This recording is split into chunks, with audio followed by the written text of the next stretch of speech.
I love, and therefore because I love, the next it's like ahavti kama ki yishma. I love, and therefore Hashem. Now I want you to hear my tefillot.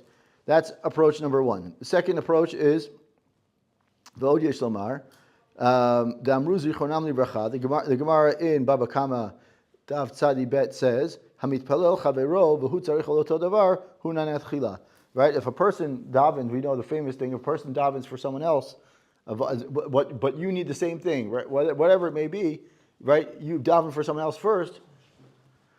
So then that person will, the person who's davening for the other person, the person who's davening, in other words, the Reuven and Shimon. Reuven is davening for Shimon. So since Reuven is davening for Shimon first, Reuven gets answered as well, right? So he says, Al zen emar ahavti et chaverai kamoni. Right? I love, it's with a similar idea but different approach, but he says, because I love my fellow as myself, itpalalti alav k'memasha tzarich afli, and therefore he says, because I daven for him, right? Itpalalti alav b'masha tzarich afli, and I daven for him regarding something that I also need, meaning I put my friend first, right? It's not that I need something and therefore I'm going to daven for my friend. I'm davening for my friend for something that I also need. The way, even the phrasing makes it sound like that. Yishma Hashem Koli. Therefore, he says, Ahavti, right? I love my friend so much that I'm going to daven for them first. Yes, I do need that thing too, but they need it first. So I'm davening for them, and since I daven for them, now he said Ki Yishma, Ahavti Ki Yishma Koli. So he says, because of this, Hashem will hear my voice. He says that, meaning Hashem will help me with the matter that distresses me, even though I didn't daven for myself, right? I'm stressed out about whatever it may be, but I see that my friend is also stressed out, and so I want to daven for him. And once I daven for him, so the stress that he's going through is the same as mine. I'm davening him first. I love him first. Right? And therefore he says, even though I didn't daven for myself, and even then the pasuk continues, Hashem will hear my right. So he says Hashem will also respond to that which I prayed for daven for on behalf of my fellow Jew. According to this, the love, the hafti in this pasuk refers to love of a fellow Jew in need, meaning a hafti ki yishma. I love my fellow Jew so much that he's going through something that I happen to need also. I should daven for him first. The point here is what the Zera Shimshon is trying to, in both the cases, in both of the two options or explanations, the Zera Shimshon is using the idea of ahavti to remind us of our obligation to really care for and love other people before ourselves. He's using the idea of ahavti l'recha kamocha. I guess that maybe there's really could be that's the connection between the two, because that is mentioned in this week's parsha. So that is maybe that's the connection. Even though before I said that I didn't understand the direct connection, it seems like that makes the most sense. Now there's a third approach. And he says here, similar but similar to the first approach, but a little different twist. Right? What happens when I love every Jew the way I love myself? One of the wonderful things I remember, my wife's grandfather, who should be, live long and be healthy.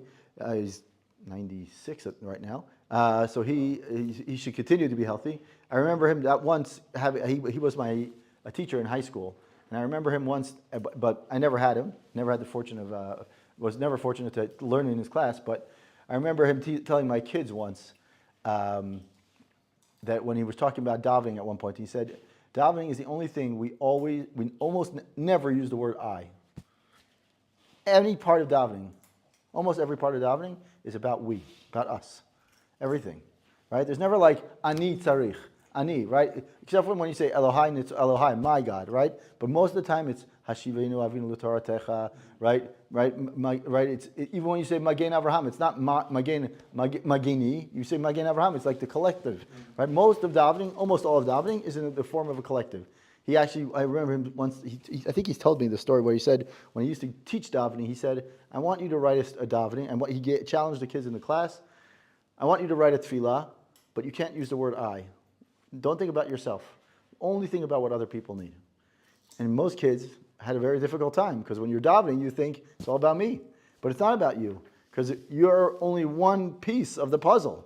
So your puzzle, you want everyone's puzzle to be successful, because otherwise the puzzle falls apart. So he's saying that was what he was trying to teach us, that davening is not about only you. Yes, your tefillah is important, but you need to be included yourself in everything else that's going on, right? So when you're davening, you have to have in mind these different things that we're saying, right? And again, if you go through tefillah, very rarely will you see the word ani or even when I'm talking, when I'm saying things in tefillah, most of the time there's no reference to the person davening. It's always I'm asking on behalf of other people. So he says in Cain, ani mispalel kol tfilotai b'lashon rabim. That's why I daven, right? I see if the Gemara in Barachot mentions it. I daven all my tefillot v'az bevadai she'yishma Hashem mikoli. The zchut the rabim adif. So he says the reason why he says ahavti, he says Hashem, I love every Jew. Hashem, I'm including myself with all. I love everyone. I'm including everyone. That's when Hashem. I'm asking Hashem. I'm including myself. Ahavti, I love. Right? I'm accepting the fact. I'm acknowledging the fact that this is something bigger than me, and therefore Hashem will definitely connect. Yishma Hashem tefillah. He will hear my tefillot. Why? Because I'm collecting. I'm davening as a community. We're davening together, right? Because of course, as we know, the Gemara in Barachot mentions that it's zchut rabim adif. Zchut rabim is that when we're davening, obviously we could daven individually, but we could also daven with a group, and the davening of the power of the group is much stronger. So he says. So the Gemara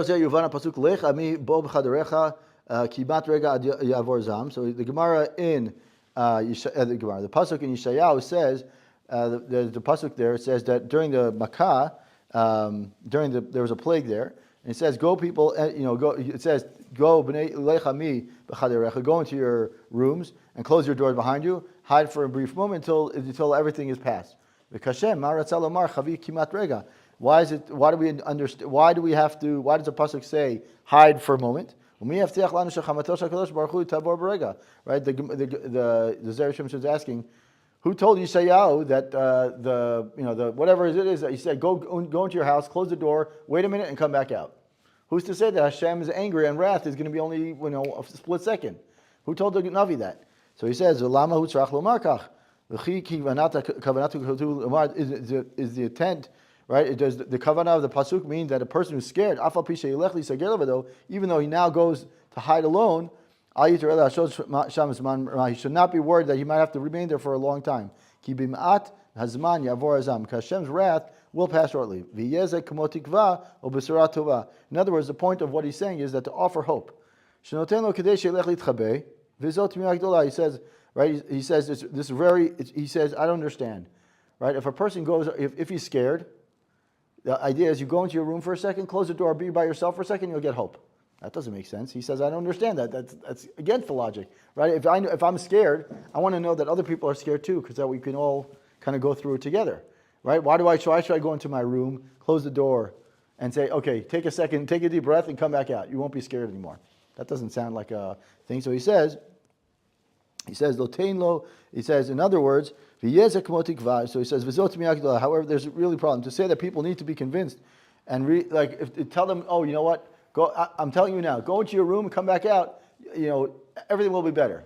It's meant to offer hope. That's what the pasuk is meant to say. But he says, that doesn't offer hope. That offers me less hope, right? Go into your room, close the door, come back out. That doesn't sound like a statement of hope. It's meant to be that, but it's not what it doesn't sound like. So, and that if we're not given this, if there's real trouble, and I didn't give you that statement of hope, if I said there's trouble outside, what's the first thing you're going to do? Run to my room and close the door, make sure that I'm not, I'm protected, right? I'm not doing it because I just told you, go into your room, close the door, and come back out. Everything will be okay afterwards. No, there's trouble outside. I'm going in.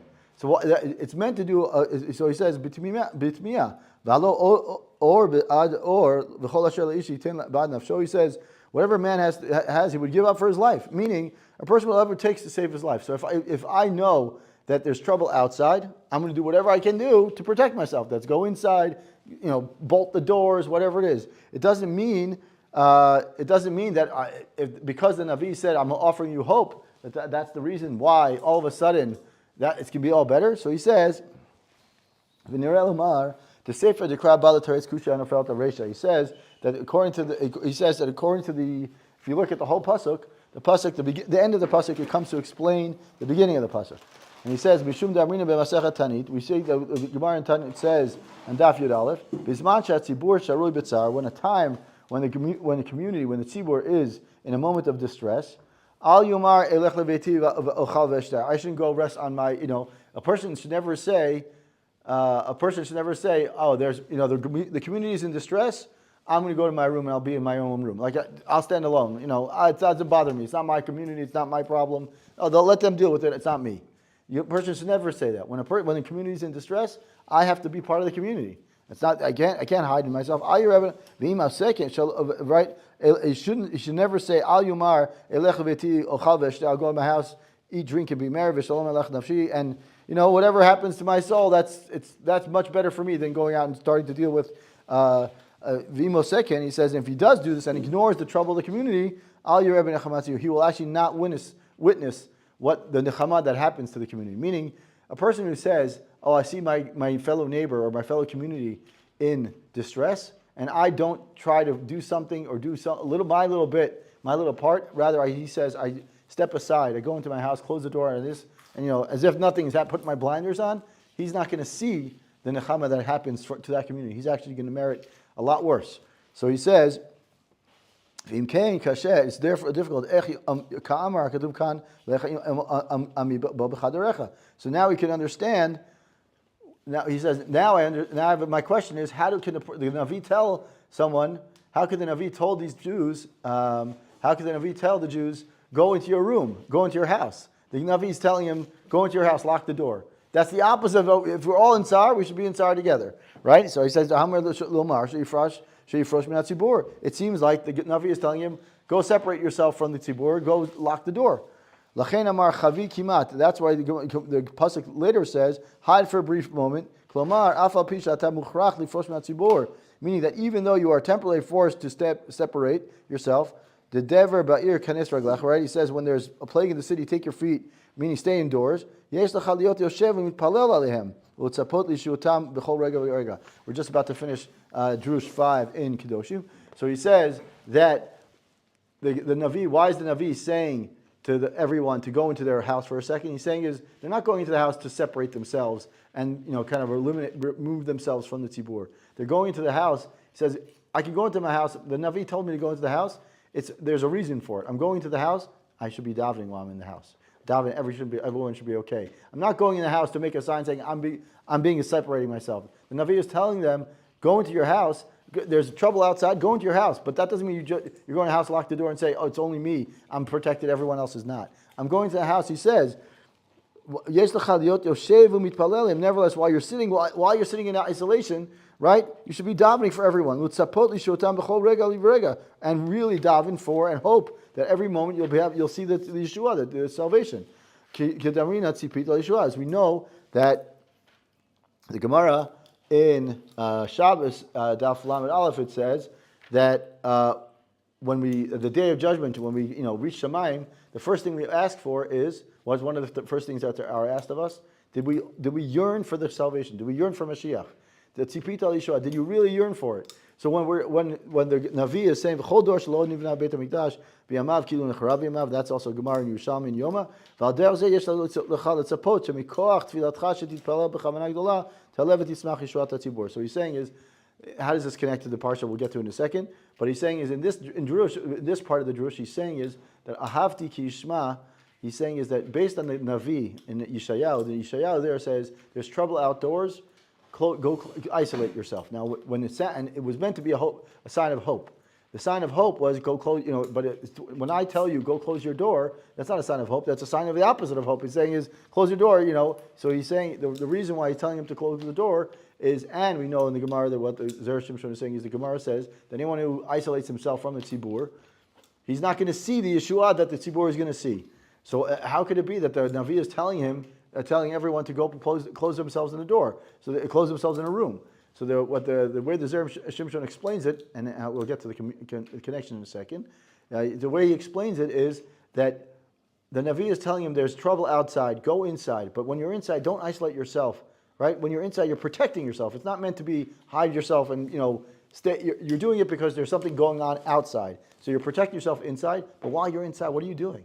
right? It's a good example is what were we doing when we were all locked up during COVID, right? Were we there? So many people I know, many people, they said their davening was never better. They're never better davening because they had so much time. There was no rush. Everyone was like, I remember one person. What?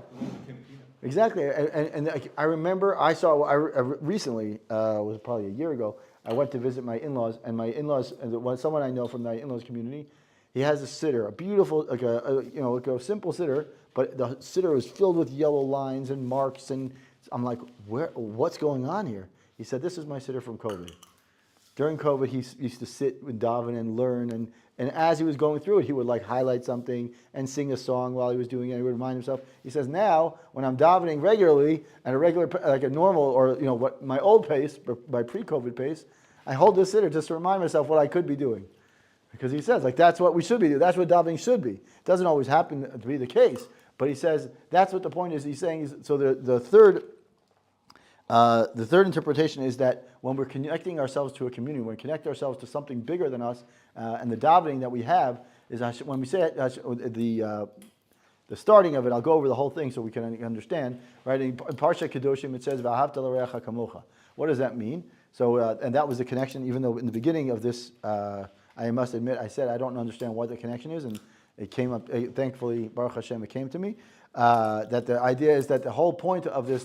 Of the tefillah, right? We're supposed to start every tefillah with Harei mekabel alai mitzvot asher shel v'ahavta l'reacha kamocha, right? I have an obligation. So in the third one, so the Zera Shimshon, how do we start? We'll review each one of them so we can understand. So he starts by a question that's mentioned in the Gemara about the pasuk in Tehillim that's mentioned Ahavti ki yishma, and most of them in the Gemara there, and the Maharsha and the Rashbam all say that it's not Ahavti, Ahavtani means Hashem, I want you to love me. Because so that you can hear my voice. The Zera Shimshon says, I don't think that's not a literal interpretation of the word ahavti, and he offers three unique interpretations. Each one's pretty short. The first one he says is based on the Arizal, which, as I mentioned, is the Arizal says that before davening we should accept upon ourselves the mitzvah of ahavta l'reacha kamocha. And so when I say the word ahavta l'reacha kamocha, I'm already including myself. Right, I'm already saying I love everyone else. Ahavti is a state of declaration. I love other people. Now he says ki yishma. Now I say ahavti ki yishma. Hashem, I love. Declaration. Pause. Comma. Whatever. Ki yishma et kol tachna. Now I love Hashem. Now listen to my tefillah. That's the first one. Is I'm including everyone else in it. That's the first option. First interpretation. The second one is that we know that when a person davens for someone else, his tefillot are also answered. Right? A person who davens on behalf of a fellow Jew, then he himself will also, he is answered first. So we can say that the word ahavti is I love my fellow Jew. It's on a similar kind of direction. I love my fellow Jew, and since I love my fellow Jew, I'm praying on his behalf for something that I also need, and because of this, Hashem will hear my voice. Meaning, do I need whatever I need? Sure. But I see that my friend needs it also. I'm going to daven for them first. So I'm saying, ahavti, I love them. I love them. I want them to daven. And therefore, because I'm davening for them, Hashem will hear my voice too. Meaning, he's saying that's the second interpretation. Ahavti, what the Zera Shimshon is trying, it was bothered by, it seems to me, is that he's bothered by like the way the Gemara and the Maharsha and the Rashbam all interpret the word ahavti as not literally meaning I love. It means it's something more of like Hashem loves me. Ahavtani, you love me. And here is the Zera Shimshon, each one of them explanations. The first one was that we accept upon ourselves, and since we include other people in our davening, and we're including other people, so by doing that, automatically we're showing Hashem, we're making that declaration. The second one is that because we're davening for other people first, we say ahavti, I love other people, and I want their tefillah to be answered, and therefore, because I want other people's tefillah to be answered, so too my tefillah should be answered too. But it's not that I'm davening, I'm including them, I'm loving them so much that I'm davening them first, and therefore, ki yishma kol Hashem will hear my tefillah. Therefore, what happens, just like the Gemara says, because I'm davening for someone else, I'll get them too. I'll get an answer. The third one teaches that what's the effectiveness of davening in tzibur, davening in community. By connecting ourselves, and I mentioned before, the minyan. It doesn't have to be a minyan. I think there's also I think there's a power in davening in general, right? When we have a tefillah like tefillah tziburit, right? That's what tefillah tziburit. So you can say tefillah tzibur means a minyan, literally a minyan. But let's say we're at a Shabbos table. There's no minyan, but there's a nice group of people there. They're singing together, right? We're a mezuman, right? Whatever. Mezuman is 3 people, right? It's always nicer to have more people singing together, davening together, right? When we have Lo Aleinu, at the beginning of the war, there was a lot of davening, people davening together, and they were just saying Tehillim together. I can say Tehillim at home too, right? But saying it together with other people, our tefillot are heard, but also we all get inspired by other people's tefillah. So and by other people's kavanot. So therefore, with the power of the community is that I'm connecting myself to the community. I'm not isolating myself. I'm connecting myself, and by connecting myself to the community, the tefillah ahavti, I'm saying, Hashem, I love these people. I love this community. I love the other people that are around me, and therefore I'm connecting myself to that. And therefore, as it says, v'ahavta l'recha kamocha. So all 3 of these are really taking v'ahavta l'recha kamocha and adding this idea of a responsibility that we each have towards other people. And even though, and as I mentioned before, and I think it's such a powerful and simple thing, but it's a very powerful thing, is that when we think about it, when we look at the tefillah really carefully, most times, very few, I find very few of them, even like Modani, right? That's like the first thing I say is Modani, right? Hashem, I thank you. For me, I thank you. But after that, most of the tefillah is not me. It's not about me. It's about everyone. And the idea here is that we're connecting to something bigger than us. And we have to realize that when we say that, when we make that statement, when we make that understand, and we really understand that the tefillah that we say, yes, we want other people, we need whatever we need, and we're asking for some things that we think that we need. But at the end of the day, we're asking for something that's bigger than us. So we have to be really thinking about our tefillot should be including other people, including the greater tzibur, because the greater tzibur needs our tefillah just as much as remember the Miami Boys Choir? Miami Boys Choir had the thing, we need you, we need your tefillah, right? It said each and every yid can bring the gula, that every person can bring the gula. Why? Because he said every tefillah that every person's tefillah is important. So even though we may, we think, sometimes it's a drag, or sometimes he's saying is that I accept my tefillah, and I accept the love. I have love, and I love every Jew, and therefore by me loving every Jew, I'm including myself with them, and I'm davening for their behalf as much as I'm davening for mine. So therefore, by doing that, automatically I'm saying that I want their tefillot to be answered, and I want my tefillot to be answered too. But I want their tefillot to be, I want my tefillot not to be about me. I want it to be about us, because we all need something. And we all need, whether it's Barech Aleinu, whether it's, Shover V'Machne Azim, get rid of the enemies, right? We all have enemies that are our own personal enemies, but we also have enemies that are much bigger than us. And we all need to ask for those things. It's not just, one thing about me, right? It's not just break my enemies, because we all have things that are causing us stress, and enemies could be, according to some people, the enemies are the Yetzer Hara. Some people, it means literal enemies, right, according to some interpretations. But the point here is that we're saying is, Hashem, I want the tefillah, my tefillah to be included. And that's what the tefillah here is based on the idea of v'ahavta l'recha kamocha. We have a responsibility it requires a love of other people and a love of other Jews. So just a thought, I'll go back to what I started with. Not that we're done yet, but I'll go back to what I started. The Kli Akar in the beginning in this week's parsha with the lavim. There's many lavim, many isurim that we have about not taking revenge. And all these different things that we're not supposed to do, lo tikom, lo titor, don't take revenge, don't talk negatively about other people, all these things. The reason why I'm repeating it is because I think A, it's very powerful, and B, it's a simple but straightforward mashal that the Kli Akar brings. The Kli Akar brings, he says, when we were all growing up, what do we used to do when we were kids? We used to build Lego, right? Or build with blocks. You ever play with blocks? Yeah. Playmobil? Yeah. Right, everyone did. Everyone built things like that. G.I. Joe, okay. But G.I. Joe, one of the reasons, by the way, I never had those little soldiers. I never had G.I. Joe. I think one of the reasons was my parents didn't like the fact that it was encouraging, fighting back and forth. We never. They didn't own guns. They didn't own guns. No, having a water gun in my house was like the first time I had a water gun. They were just like they couldn't handle with it. Yeah. Anyway, so it was being serious, being totally serious. Yeah, no guns, right? Right. Anyway, but kids grow up with blocks. Kids play with blocks and Lego and whatever. And what? Yeah. So the Kli Akar says that the reason why all these different mitzvot that Hashem tells us about what we shouldn't be doing against our fellow Jews is what happens when a kid plays with his blocks. and he builds this beautiful tower. He builds a great thing, and his father's watching him. And all of a sudden, other kid comes in and knocks it down, right? And what happens? The kid gets upset, and he wants his father to do what? You scream at the other kid, yell at him, give him a good, whatever, right? If it's his own child, and if it's not his own child, he can yell at the other parent, whatever, right? But what does the father do? He laughs. The father just, brushes it off and laughs. Why does the father brush it off and laugh? He may tell him he shouldn't have done that, but he won't really take it as, he's not like, oh my God, like he doesn't go all out. Why not? Because he said, the Kli Yakar says, is that the father realizes that's just a game. It's just a game. It's just a game of blocks. In an hour from now, you're going to find the next game that you're going to want to play. And what Hashem is telling us, and this is what the Nimshal, is that Hashem, we as Jews, we get angry at another person because we think that person is out to get us right now. So we have to do something right now to get him back. We have to get him right back. But the father, the Abba, right, in the Mashal, is telling us, it's okay.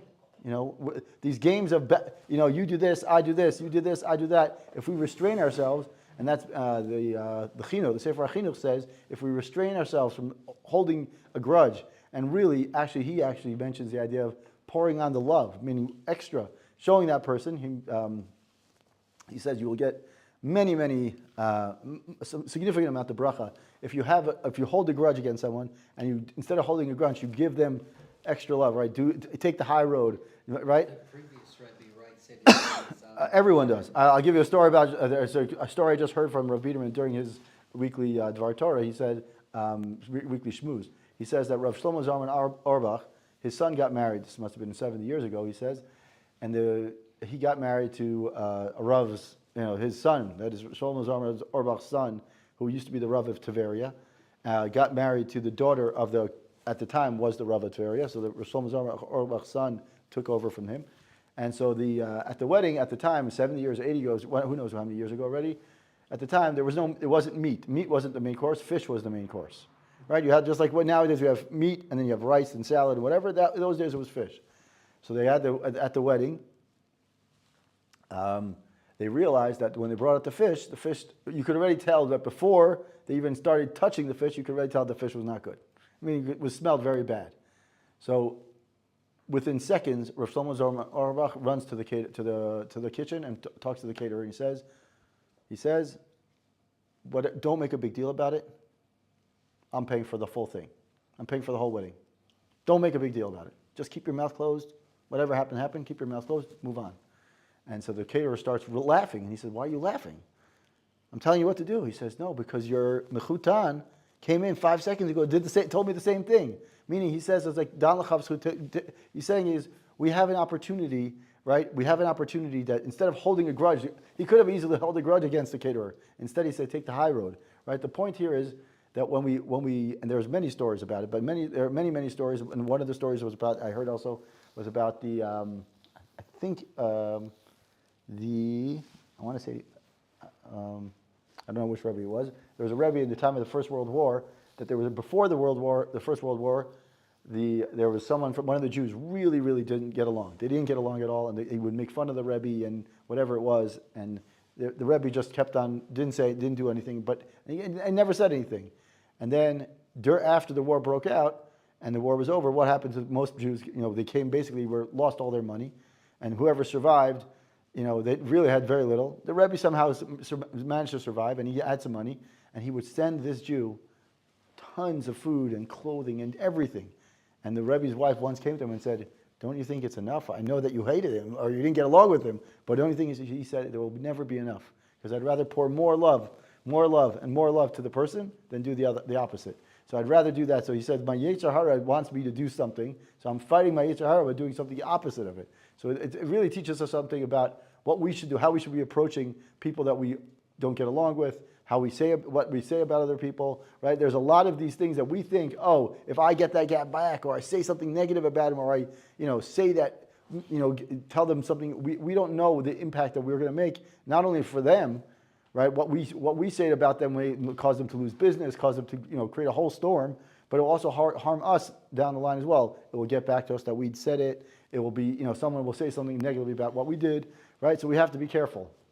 The saying, you've got nothing nice to say, say in Yiddish. You know, what is Good that job point is- where, you know, the caterer sent out that fish? Right. And now the person paying for it is gonna lose out, right? Obviously, he didn't wanna embarrass the caterer and he ran up and said, don't worry about it, I'm still gonna pay for it, right? But where's that cutoff like? So that's the thing. Like, again, when we hear about these stories about Gedolim and great Rabbanim, you're like, oh, they could do it, but I don't think I could get to that point, right? But everyone has those moments of just like, I remember, I stay the story many times because it happened to me recently, and I still am surprised at myself that I did it. So, and Baruch Hashem, I was able to. My kid and I, my daughter and I, last year, she went to, I think it was last year, 2 years ago, we went to open up a bank account right here in Efrat. And we had an appointment, the first appointment. We got there on time. There was no reason for us not to be the first people to be taken. And time was passing and no one was answering. They said, oh, there's someone in front of us. So I said, okay, we'll wait. They said, we'll take a few minutes. We said, okay. 5 minutes passed, 10 minutes passed, 20 minutes passed. After like a half an hour, I'm like, listen, I got to get to work. So I went up to them, I said, excuse me, we told us we have a 9 o'clock appointment. It's now almost 10 o'clock. And then nothing was happening. They're like, okay, well, a couple more minutes. And I said, okay. Now I went to the manager. So I went to the manager. And Where was this again? the bank here. Oh. I went to the manager, and the manager said, no problem, we're going to take care of it. He's going to finish up his thing. I was like, listen, I really have to get to work. It's not right. So he says, okay. And then, as soon as they finished, which was like, 5 minutes later, they finished. The woman there was a brother and sister, I think it was a brother and sister, who were they were being served before me. The woman comes up to me and like really rips me one. Like she rips me. She's like, you don't understand. We have to make all this trouble. You have to run. You have to travel. You don't understand this whole situation. Why we're here so early. And before I even said something out of my mouth, I was about to be like, it was my turn first. I had the first appointment. Like I could have easily given it back to her. And I said, I said nothing. To this day, my daughter's like, I don't know how you didn't say anything. To this day, I really, So in front of you? she was there. I was there. We were there 20 minutes before our appointment. We got there. We walked in. They're like, okay, we're here to take you. And then somehow, the guy was the only person there. The only teller that was there was being, somehow she got there or whatever. They said, oh, I know you. Or they were. I guess they had they were there the day before, so they kind of wanted to finish up the account that they had to figure out. Whatever it was, I don't know the whole story. All I know is that she gave me one. She was like she really ripped it to me. And I was really, I'm not one to yell at people, but there was definitely more me to, like, the Israeli in me would have been like, As Ellie Stefanski would say, and 9 months later. right? I'm telling you, I'm telling you, Did you give birth? I'm telling you, my daughter Did you to this day, my I get daughter, that, but what happened? I don't know. I said to myself, I'm going to hold back. I'm not going to say anything. I'm not going to say. I know. I'm telling you. I was like, the Israeli in me was trying to be Israeli, like push the line, whatever, like get my turn, right? And I was. What happened? Did you go to work? You just skipped? I sent my message to my boss saying I might be a little late, whatever. Of course I could do that, but it was just more about like the fact that you can hold yourself. You just have to catch yourself in that moment before, because usually the blood boils to the top of your head and you're done. It's too late before you even try to say something. And on occasion, you have the opportunity to really hold back and say, you know what, it's okay. Like, don't have to say anything. I literally said nothing. I just went, like, that's it, I did. And I was just like, that's it. And then I don't know what overcame me. I could just tell you that I'm sure that it would have been warranted, but I know that at the end of the day, what would I have gained? I've gained nothing by yelling at another person in a public place. So I try really hard. And today, it happened today. We had secured something for my son's bar mitzvah, like a vendor, about a month and a half ago. Even though it was really not necessary to do that. A month and a half ago, I called the guy that my son wanted, a certain, something, and he said, this is the person I want. So I said, okay, I'll call them like 2 months in advance, and the guy laughed at me. He's like, why are you calling me now? You don't need it. I'm like, I'm calling you now because I want to secure it. I want to secure it, and it's like, whatever it costs, just, I'll put the money down right now. He's like, okay, great, we put it down. Today I get a call, and he's like, I'm so sorry, I have a family obligation. And I was like, of course I could have yelled at him and said, listen, I paid the money, we agreed. And he was so sweet. He was just like, I'm really sorry. Like, he was so nice about it. Of course, yeah. Money is not the issue. I don't like whatever. So I said, you know what? As long I said, Hakol min hashamayim. That's all I said. And then I'm done. Why am I saying these things? The point is that we have an opportunity to, when we could either do something negatively, or we could say, you know what? There's a reason for it. And we turn it around when we have that moment, instead of doing lo tikom, and instead of doing tikom v'titor, take revenge, or get angry, dam l'chav zchut, and say there must be a reason for whatever it is, that other side, and then just move on. Just to clarify, I missed the beginning. The very first pasuk you guys were working on were lo tikom. No, the pasuk actually was, the pasuk came from, right, in the Zera Shimshon it was about ahavti ki yishma. And the word of ahavti, most mefarshim explain, the Gemara mentions it. Ahavti yishma, it's in Hallel. That's the Hillel. It's Kuf Ted Zayin. It's not based on the Chumash? What do you... No, so the Zera Shimshon's piece, right? It's part of Hallel. The Zera Shimshon starts his Right, but I'm wondering where in the... Okay, so that's what I said at the beginning at 8:45 when I got here. The Gemara, I said I don't understand why the Zera Shimshon put this here, and then I realized that in the middle of the thing it says the next line it says the Arizal says that before davening, what do you have to say? Except V'ahavta l'recha kamocha. I'm like, oh. In this week's Parshat, it says, V'ahavta l'recha kamocha. That's what the connection is. I didn't put it together. I was like, I can't believe I didn't think about that before. But anyway, so Hashem throws down some extra love in the middle. But the point is, what's the connection? The connection is that we have to take extra effort to love people as much as we love ourselves. And whatever that means to us, and obviously we don't understand that really, but we have to take that extra effort. And whatever we can do to give other people the benefit of the doubt, many times, there's so many different things that we can, we jump to conclusions. We jump to understand why someone does something the way they do it, and we don't understand what's going on. And since we never understand that, who was it that mentions that?